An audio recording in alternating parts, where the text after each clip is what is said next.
Kumusta kayong lahat? Hiyori nga pala ng Wano Kuni Anime. Ito na fam ang nag-aapoy ng mga patikim natin para sa paparating na chapter 1144 ng One Piece. Sana pala'y ilike niyong videong to at sana'y huwag niyong skip kahit yung maikling ads lang dahil sobrang laking tulong na nito sa akin at sa ating channel.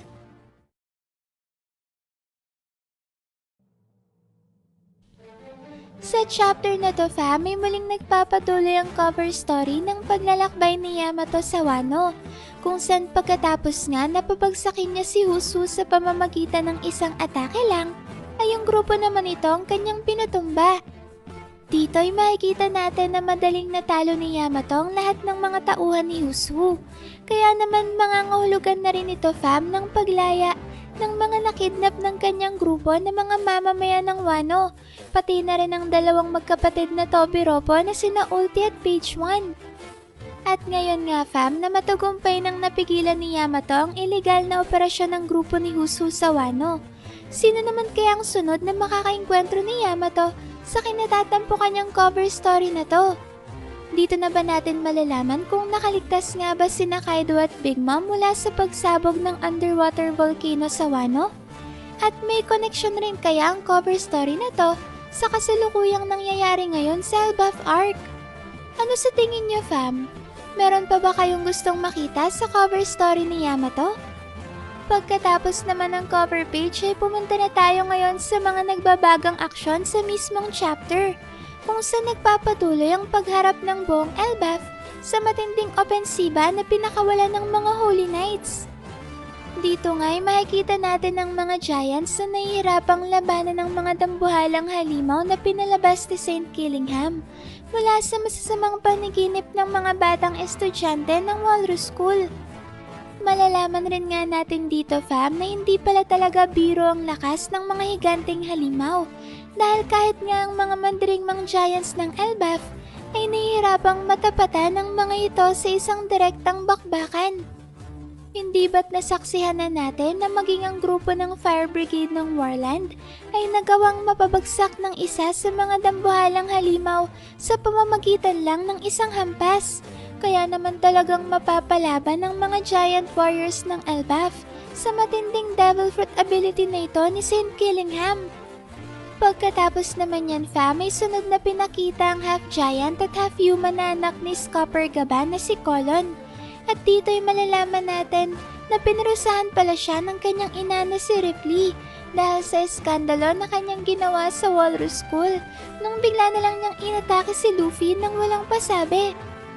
At katulad nga ng ating nasaksihan ay hindi man lang kinailangan ni Luffy na ilagan ng atake ni Colon dahil kagad na nagkawasak-wasak ang espada ng batang giant sa puntong lumapat ito sa katawan ni Straw Hat. Dahil naman nga sa gulong yan na ginawa ni Colon ay pinarusahan siya ng kanyang magulang at ngayon ay bawal na muna siyang lumabas sa kanilang tahanan at magpunta sa kung saan-saan. Yun nga lang fam, ay sa kabila ng pagiging grounded ni Colon ay nagawa pa rin niyang suwayin ang kanyang ina na si Ripley.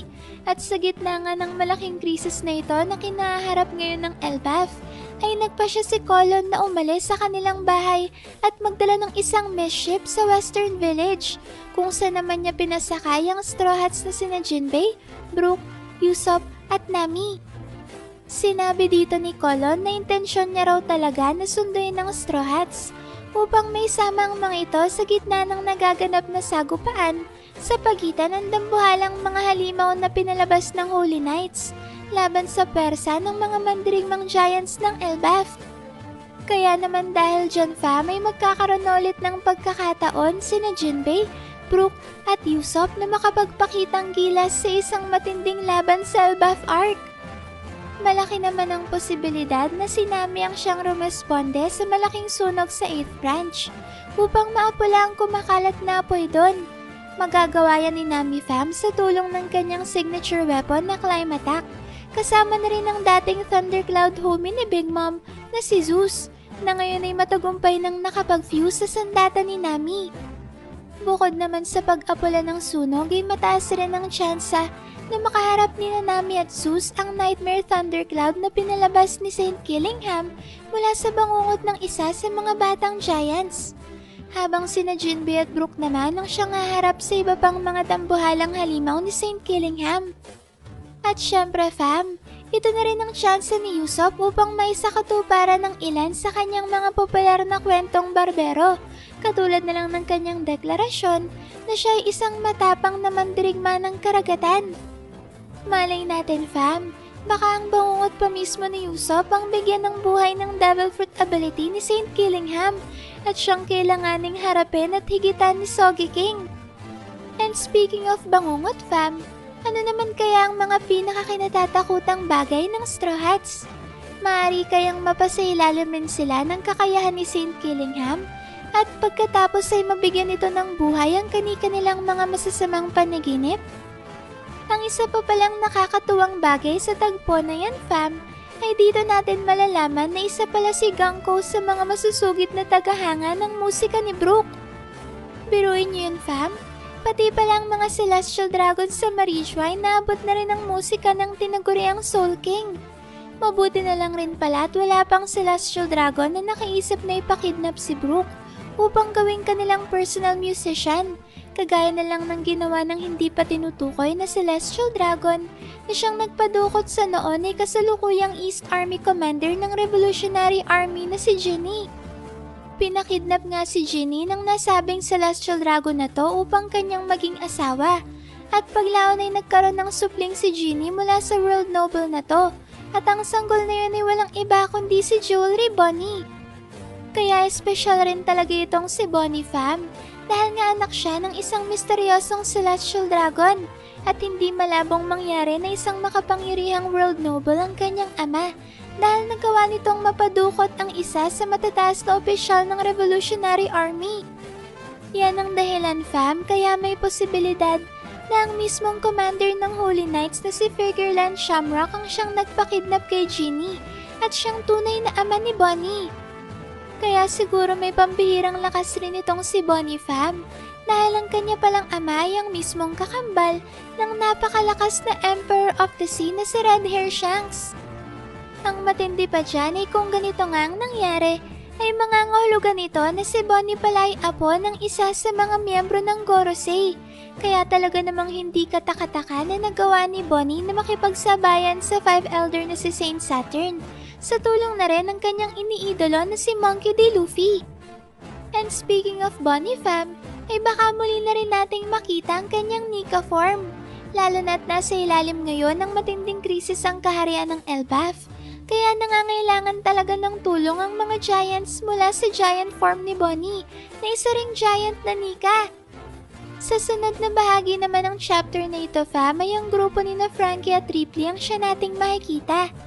Dito ay isang nakakagulat na revelasyon ang ating masasaksihan dahil isang ancient giant robot ang pinakita ngayon ni Ripley kay Frankie. Sinabi dito na ang ancient robot na ito raw ay nagsimulang umiral mahigit 3,000 taon nang nakakaraan. Ibig sabihin yan fam ay hindi bababa sa 2,000 taon ng pagitan mula nung unang umiral ang ancient robot hanggang nung naganap ang Void Century. Sa madaling salita fam, may 2,200 years nang nag-exist ng mga ancient robots bago nagsimula ang digmaan sa pagitan ng world government laban sa Ancient Kingdom. Yun nga lang fam, sa ngayon ay hindi pa kinukumpirma ng spoiler provider kung ang ancient robot na ito ay kapareho sa ancient robot na si Emmet na matagal na tinago ni Dr. Vegapunk sa Egghead Island lingid sa kaalaman ng world government. Pero kung kapareho nga ni Emmet ang ancient robot na ito na pinakita ni Ripley kay Frankie, ay nangangahulugan na may sariling personalidad at pagkatao rin ito kagaya ni Emmet. At kung ganun nga fam, baka hindi si Joyboy ang siyang nakasalamuhan ng ancient robot na to sa Elbaf. Dahil mas nauna itong nabuhay ng mahigit sa 2,000 taon kumpara sa panahon ni na Joyboy at Emmet. Dahil dyan fam, may malaki ang tsansa na kung sa Emmet ang siyang naging kaibigan ni Joyboy 800 taon nang nakakaraan, ang ikalawang ancient robot namang ito sa Elbaf ay ang siya namang nakasalamuhan ng naunang Nika sa panahong yon. Kung ganon ay may direktang kinalaman ng dalawang ancient robots na ito sa first, second, at third world na binanggit sa sagradong kasulatan na Harley. Pero sana naman fam, sa pagkakataong ito ay may makuha ng power-up si Frankie mula sa ancient robot na matatagpuan sa Elbaf. Masyado kasing naging mabilis ang naging papel ni Emmet sa Egghead Arc. At siya pa nga ang gumawa ng paraan upang mailigtas sina Luffy at ang kanyang mga kasama. Kaya naman wala na talagang pagkakataon pa para mapag-aralan ni Frankie si Emmet at matuklasan ng lihim sa likod ng dambuhalang ancient robot. Siguro fam may magkakaroon ng punto sa Elbaf Arc kung saan gagamitin ni Luffy ang kanyang Gear 5 form. At sa gitna nga nito ay doon naman magigising ang ikalawang ancient robot at sasali sa nagaganap na engkwentro sa pagitan ng grupo ng Holy Knights laban sa pinagsamang perso ng Straw Hat Pirates at mga Giants. Pagkatapos naman yan fam ay dumako na tayo sa dulong bahagi ng chapter kung saan makikita natin ang mga giant captains na sina Dory at Brogy na ngayon ay wasak na wasak dahil sa sobrang kalasingan. Dito ay sinubukan ng dalawa na bumalik sa kanilang barko na Great Eric kasamang iba pang miyembro ng Giant Warrior Pirate Crew. Binabala kasi ng mga ito na dumiretso na sa gitna ng kagubatan kung saan nagsisulputan ng mga dambuhalang halimaw na pinalabas ng Holy Knights. Mabuti na lang fam at sa kabila ng kalasingan ni Dory at Brogy ay nagawa pa rin nilang magamit ang kanilang finishing combination attack na Hakoku Sovereignty. Talaga namang nakakagulat ang pinamalas dito ng dalawang giant captains fam dahil sa pamamagitan nga ng combo attack na ito ay madali lang nilang napabagsak ng sabay-sabay ang maraming mga higanteng halimaw. Grabe fam! Mukhang kakailanganin pa ng Holy Knights ng karagdagang restback mula sa kanilang mga kasamahan dahil tila ba kayang-kaya lang silang tapatan ng Giant Warrior Pirates. Yun nga lang ay hindi pa rin tayo nakakatiyak na mananatiling nakabagsak ang mga dambuhalang halimaw dahil baka muli pa ring mabuhay ang mga to at hanggat hindi nila nagagawang magising ang mga batang giants ay hindi nila magagawang mapabagsak ng tuluyan ng mga higanteng halimaw. Ang isa namang paraan na maaari nilang gawin upang tuluyan ng mapatumba ang mga halimaw mula sa bangungot ng mga bata ay ang talunin ng siyang nagpalabas sa masasamang panaginip na to. Ibig sabihin yan fam, ay kailangan na si Saint Killingham mismo ang mapabagsak ng mga giants nang sa gayon ay tuluyan ng mawala ang mga halimaw na binigyan ito ng buhay mula sa mga pinakakinatatakutang bagay ng mga bata. Kumbaga fam parang mala zombie o may pagka-immortal siguro ang mga dambuhalang halimaw na pinalabas ni Saint Killingham. At ang tanging paraan lang para permanenteng mapabagsak ang mga to ay ang talunin si Killingham. Ang ikalawa namang paraan ay ang gisingin ng mga natutulog na batang giants na siyang ang pinagmula ng mga higanteng halimaw. Yun nga lang ay dahil nga sa epekto ng Thorn Fruit ability ni Saint Summers ay hindi sila basta-basta malapitan at magising. Katulad na lang fam ng nasaksihan nating nangyari sa mga guro na sina Sol at Wolf na kapwa na puno ng dugo at sugat ang buong katawan dahil sa matitilos na tinik na nakapulupot sa katawan ng mga bata na sinubukan nilang hawakan. Dahil dyan fam ay mukhang kinakailangan talaga ng mga giants na direktang labanan ng Holy Knights na sina Saint Killingham at Saint Summers upang mailigtas nila ang mga batang giants. And speaking of batang giants fam, ay mukhang mabibiktima rin si Kolo ng Devil Fruit ability ng dalawang Holy Knights, lalo na't hinatid ni Kolo ng grupo ng Straw Hats papunta sa gitna ng nagaganap na labanan. Kung ganun nga ang mangyayari, sasakto naman ang huling eksena ng paparating na chapter dahil makikita na nga natin sina Dory at Brogy na ngayon ay tuluyan ang nakarecover mula sa kanilang pagkalasing at kasama ng kanilang crew ay dumating na sila sa sentro ng kaguluhan kung saan dinatna nila ang grupo ng Straw Hats na hinatid doon ni Colon. At bilang huling pasabog ng chapter fam, ay makikita natin na kasama na rin ang dalawang giant captains, ang maalamat na kaliwang kamay ng Pirate King na si Scupper Gaban. Tamang narinig nyo fam, mukhang magpapakitang gilas na nga si Gaban at baka matuloy ng pinakaabangan ng lahat na paghaharap nila ni Saint Summers. Lalong-lalo na't mukhang magkaedad lang ang dalawang to. At tila ba minsan na rin silang nagharap sa naganap na human hunting game ng mga Celestial Dragons sa makasaysayang God Valley Incident. At sa oras nga fam na mapasailalim na si Colon sa Thorn Fruit ability ni Saint Summers, ayun na rin ang magiging perpektong pagkakataon upang maipakita ni Gaban na sa kabila ng matatamo niyang pinsala sa tuwing susubukan niyang hawakan at iligtas ang kanyang anak na si Colon, ay itutuloy niya pa rin ito.